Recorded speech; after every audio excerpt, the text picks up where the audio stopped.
Hello friends, welcome to legal literacy YouTube channel. Legal literacy YouTube channel में आपका स्वागत है। फ्रेंड्स, जैसा कि आप देख रहे होंगे कि क्या एआईबी परीक्षा समाप्त हो जाएगी।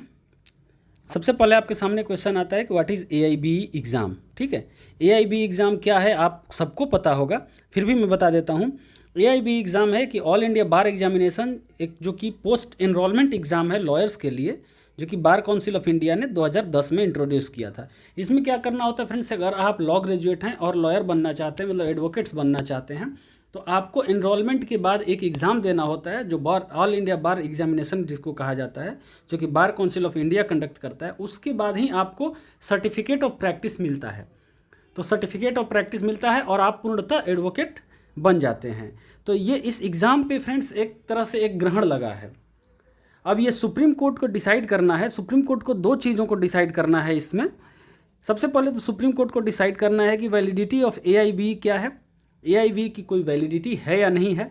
और दूसरा ये करना है कि competency of BCI to conduct such exam, क्या बीसीआई मतलब कॉम्पिटेंट है इस एग्ज़ाम को कंडक्ट कराने के लिए, एक ये सवाल है। तो इन सवालों का जवाब लेंगे फ्रेंड्स इस पूरे वीडियो में अंत तक बने रहें और कंप्लीट आप समझ जाएंगे कि एआईबी की किस तरह से ये मतलब क्या क्या इसमें कहानी चली है और ये वैलिड है या नहीं है, और बीसीआई इसके लिए कॉम्पिटेंट है या नहीं है। बाकी ये काफ़ी आपके लिए काम की चीज़ है। अगर आपने एआईबी नहीं दिया है तो आप देख सकते हैं कि अगर एआईबी कंडक्ट होता है या नहीं होता है। आगे आते हैं, इसको देखते हैं थोड़ा सा। जब हम देखते हैं आगे तो एक चीज़ देखते हैं कि सुप्रीम कोर्ट को क्या डिसाइड करना है। ठीक है, सुप्रीम कोर्ट को डिसाइड क्या करना है। तो सुप्रीम कोर्ट को फ्रेंड्स इसमें डिसाइड ये करना है, सुप्रीम कोर्ट को सबसे पहले दो चीज़ें डिसाइड करना है कि is the bar council of India authorise to conduct AIB exam, जो कि हमने सबसे पहले बात कर ली।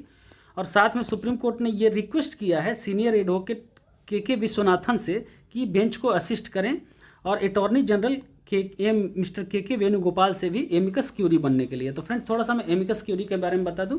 एमिकस क्यूरी क्या होता है। एमिकस क्यूरी होता है कि कोर्ट के जो मित्र होते हैं, कोर्ट मित्र जिनको कहा जाता है, जो कि कोर्ट को असिस्ट करते हैं किसी भी केस में। ठीक है, वो कोर्ट की तरफ से होते हैं, वो विदाउट पेमेंट होते हैं और कोर्ट को वो असिस्ट करते हैं, एमिकस क्यूरी होते हैं। आगे आ जाते हैं। सबसे पहले इसमें देखते हैं कि फ्रेंड्स इसमें बेंच ऑफ जजेस कौन कौन है। ये बेंच ऑफ जजेस हैं फ्रेंड्स, जस्टिस एस के कौल जो सामने दिख रहा होगा, justice Sanjiv Khanna, justice A S Oka, justice Vikramnath and justice J K Maheshwari. इन जो एक कॉन्स्टिट्यूशनल बेंच है फ्रेंड, कॉन्स्टिट्यूशनल बेंच के ये जो जजेस हैं ये इस केस पे सुनवाई करेंगे। और अगली सुनवाई फ्रेंड्स, सुनवाई होनी है 27 सितंबर से। 27 सितंबर से आपकी सुनवाई स्टार्ट होगी। तो इसमें थोड़ा सा इसका बैकग्राउंड समझते हैं फ्रेंड्स कि बैकग्राउंड क्या है। तो बैकग्राउंड इसमें है कि जो ये केस है friends, bar council of India versus Twinkle Rahul Mangaonkar and others, ये एक केस था। ठीक है, इस केस में गुजरात हाई कोर्ट ने ये डिसाइड किया था कि एक आदमी जो कि किसी और जॉब में है, मतलब फुल टाइम या पार्ट टाइम किसी भी जॉब में है, और वो लॉ ग्रेजुएट है और एनरोलमेंट कराना चाहता है एज एन एडवोकेट, तो वो करा सकता है without resigning from his job. ठीक है, उसके बाद जब एनरोलमेंट करा लेने के बाद कुछ दिनों के बाद उसको जॉब छोड़नी होती थी, लेकिन जो एनरोलमेंट कराने से पहले उसको जॉब से रिज़ाइन नहीं करना चाहिए। ठीक है, तो इसके खिलाफ जो बीसीआई था, बार काउंसिल ऑफ इंडिया, वो पहुंच गया सुप्रीम कोर्ट। तो सुप्रीम कोर्ट ने कुछ गाइडलाइंस बनाया, कुछ डायरेक्शन दिया बीसीआई को इस एग्ज़ाम को लेके। ठीक है, कि इस एग्ज़ाम को कैसे आपको कंडक्ट करना है, एआईबी एग्ज़ाम को, और इसके बारे में बताया। तो ऑल टुगेदर अब एआईबी एग्ज़ाम जो है इसी को चैलेंज किया गया है सुप्रीम कोर्ट ऑफ इंडिया में। तो इसके पहले थोड़ा सा हम हिस्ट्री समझते हैं। इसकी हिस्ट्री क्या है। तो हिस्ट्री है फ्रेंड, एक जैसे बार काउंसिल ऑफ इंडिया ने क्या क्या किया है और सुप्रीम कोर्ट ने उसको किस तरह से उस पर अपनी जजमेंट दिया है, इसके बारे में देखते हैं। तो फ्रेंड्स 1995 में जब बार काउंसिल ऑफ इंडिया ने एक बार काउंसिल ट्रेनिंग रूल 1995 बनाई थी, जो कि प्री एनरोलमेंट ट्रेनिंग से रिलेटेड था। प्री एनरोलमेंट ट्रेनिंग मतलब एनरोलमेंट करने से पहले बार काउंसिल ऑफ इंडिया कहता था कि आइए हमसे एक ट्रेनिंग लीजिए, उसके बाद आपका एनरोलमेंट होगा। एक ये था। इसको फ्रेंड्स चैलेंज किया गया Sudhir versus bar council of India and another के केस में 1999 में, ठीक है। ये 4 साल तक ट्रेनिंग चली, 95, 96, 97, 98। 1999 में इसको चैलेंज किया गया, और चैलेंज करने के बाद जब एपेक्स कोर्ट ने क्या कहा, एपेक्स कोर्ट का मतलब सुप्रीम कोर्ट ने क्या कहा, इसको स्ट्रक डाउन कर दिया। क्या कहते हुए, holding pre enrolment training to be beyond the competence of the bar council, कि मतलब ये बार काउंसिल के कॉम्पिटेंस के बियॉन्ड है, बार काउंसिल इसके लिए ऑथराइज ही नहीं है, ठीक है। उसके बाद जब बार काउंसिल ऑफ इंडिया ने ऑल इंडिया बार एग्जामिनेशन 2010 में लॉन्च किया, मतलब इंट्रोड्यूस किया।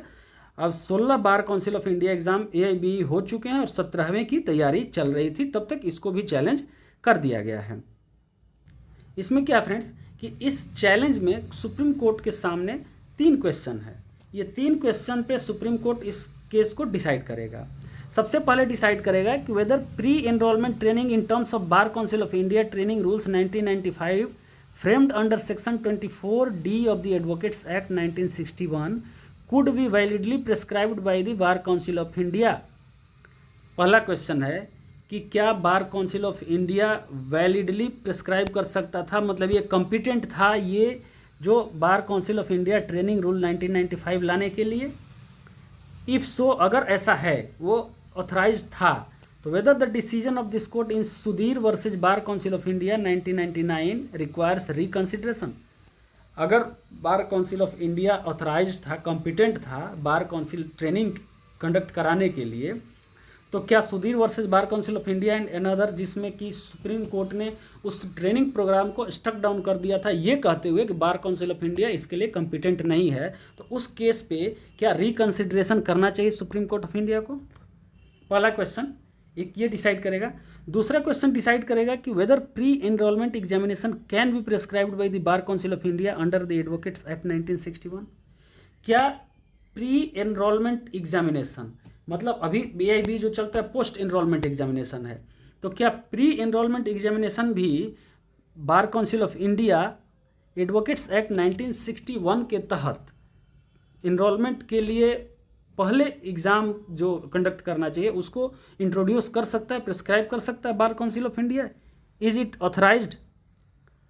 तीसरा क्वेश्चन है कि अगर क्वेश्चन नंबर 1 एंड 2 निगेटिव में आंसर हो जाता है इसका, मतलब ये भी नो हो जाता है, ये भी नो हो जाता है, तब weather a post enrolment examination can B validly prescribed bye the bar council of India in terms of section 49(1)(AH of the advocates act 1961।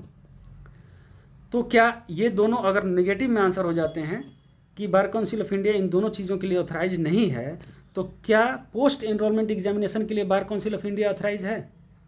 ये क्वेश्चन है। ये 3 क्वेश्चंस हैं, तीनों क्वेश्चन को सुप्रीम कोर्ट को देखना है, और सुप्रीम कोर्ट इसकी सुनवाई 27 सितंबर से करने वाला है, और ये 21 सितंबर का ये जजमेंट है फ्रेंड, ये न्यूज़ है।